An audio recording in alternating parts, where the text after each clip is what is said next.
Hello friends, this is रजत, आपका दोस्त फिर से आपके सामने हाजिर है एक नई वीडियो के साथ। दोस्तों, इस वीडियो में हम बात करेंगे प्रधानमंत्री आवास योजना के फार्म भरते समय डूडा ऑफिस यानी कि जो डूडा कार्यालय होता है आपके ज़िले का, उसमें हम क्या डॉक्यूमेंट साथ में लेके जाएं जिससे हमारा आवेदन जल्दी हो जाए। मतलब आपको बार बार अपने घर पे चक्कर ना काटने पड़े, क्योंकि वहाँ पे आपको बहुत सारी दिक्कतें आती हैं। कोई आपको नहीं बताता है कि क्या क्या डॉक्यूमेंट लेके जाए, क्या ना लेके जाए, फिर आप लाइनों में लगते हैं, चक्कर काटते हैं। दोस्तों, यह वीडियो मैं अपने अनुभव के आधार पर बना रहा हूँ ताकि जब आप डूडा कार्यालय में जाएँ तो आप वही डॉक्यूमेंट लेके जाएँ जिनकी ज़रूरत है और आपको चक्कर ना काटने पड़े। इस तरह की वीडियो आपको कहीं और नहीं देखने को मिलने वाली। सबसे पहले जिस भी लाभार्थी के नाम से आप फार्म भर रहे हैं उसकी 2 फोटो, और अब मैं आपको जो भी डॉक्यूमेंट बताने जा रहा हूँ ये सब पे आपके साइन होने चाहिए नीचे, यानी कि फोटो स्टेट पे आपके साइन। अब बात करते हैं कागज़ों में। मैं आपको बताता हूँ, सबसे पहले जब आप डूडा कार्यालय में जाते हैं आवास योजना के फार्म लेने के लिए, तो वहाँ से आपको एक ऑफलाइन फार्म मिल जाता है। मतलब कि एक फॉर्मेट मिलता है आपको, उसमें बोलते हैं कि ये फार्म भर देना, और वे बोलते हैं कि डॉक्यूमेंट भी लेके आना।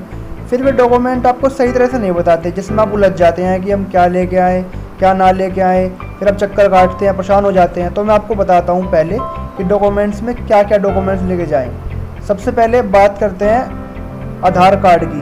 दोस्तों, वे बोलते हैं कार्यालय वाले कि भाई आप 2 आधार कार्ड लेके आओ। आधार कार्ड में बताता हूँ आपको कि कौन कौन से आधार कार्ड में क्या क्या जरूरत होती है। आधार कार्ड में पति पत्नी का आधार कार्ड होता है, जिस लाभार्थी के नाम से फार्म भरते हैं उसका और उसकी पत्नी का आधार कार्ड वे बोलते हैं, ठीक है। और परंतु कई बार ऐसा भी होता है कि लाभार्थी की पति या पत्नी की मृत्यु हो जाती है, तो अब वो किसका आधार कार्ड लगाए। इसमें मैं आपको बताना चाहता हूँ कि इसमें वो अपने बच्चों की भी आधार कार्ड की कॉपी लगा सकता है, परंतु बच्चे 18 साल से ऊपर के होने चाहिए, बालिग होने चाहिए। या फिर अगर बच्चे नहीं हैं तो वे अपने माँ बाप की भी आधार कार्ड की कॉपी लगा सकता है। दोस्तों, इसमें एक सवाल और उठता है कि अगर कोई लाभार्थी सिंगल है, यानी कि ना तो उसके कोई माँ बाप है, ना कोई उसका भाई बंधु है, ना उसके कोई भाई बहन है, तो वो किसका आधार कार्ड लगाए। तो मैं इसमें आपको बताना चाहता हूँ कि वो अपने दोस्त का भी आधार कार्ड लगा सकता है, परंतु वो उस दोस्त का आधार कार्ड लगाए जो कभी आवास योजना का लाभ नहीं लेना चाहता। अगर उसने उस दोस्त का आधार कार्ड लगा दिया तो साथ में उसके दोस्त का आधार कार्ड अटैच हो जाएगा, यानी कि अब वो उसका दोस्त कभी फार्म नहीं भर पाएगा। मतलब उसका दोस्त अपने नाम से फार्म नहीं भर सकता, क्योंकि उसका आधार का अटैचमेंट जिसने फार्म भरा है लाभार्थी उसके साथ में हो जाएगा। कई लोगों के मन में प्रश्न भी होता है कि ये साथ में आधार कार्ड क्यों लगता है, तो इसका भी लॉजिक है। इसका लॉजिक मैं आपको बताना चाहता हूँ। कई बार मकान बनाते वक्त ही बीच में लाभार्थी की मृत्यु हो जाती है, तो अब वो क्या करे। तो इसमें जो साथ में आधार कार्ड लगाया है, अब वो मकान उसके नाम पर ट्रांसफ़र हो जाएगा और फिर किस्तें ऑटोमेटिकली उसके नाम से आएंगी। जब भी साथ में जो आधार कार्ड लगता है वो बालिग का ही लगाना चाहिए।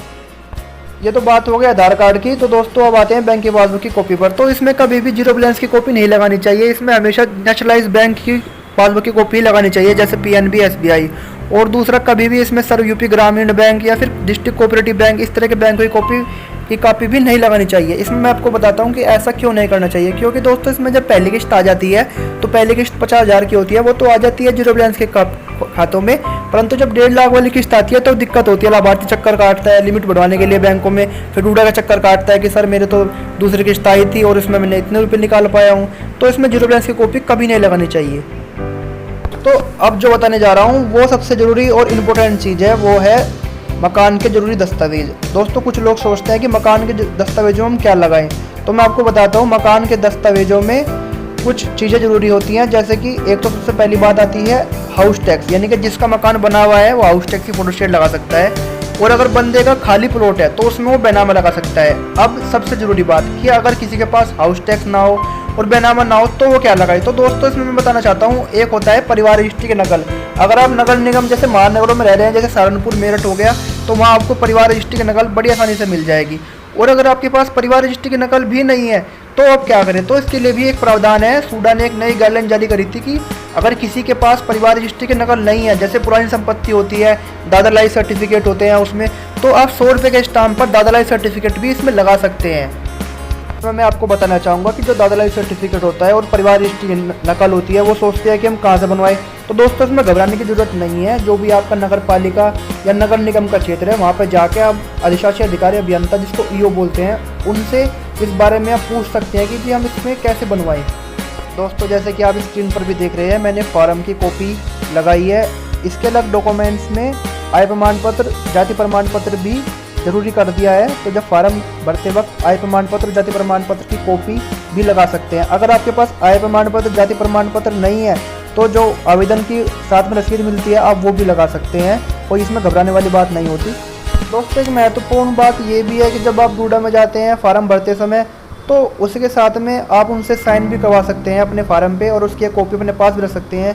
क्योंकि बहुत से लोग ऐसे होते हैं जो कई बार फार्म जमा कराते हैं और उनके फार्म का नाम ही नहीं आता, उनको बताते भी नहीं लोग कि उनका फार्म का नाम क्यों नहीं आया है। इस संबंध में आप जो डूडा के अधिकारी होते हैं, पीओ साहब, उनसे भी संपर्क कर सकते हैं।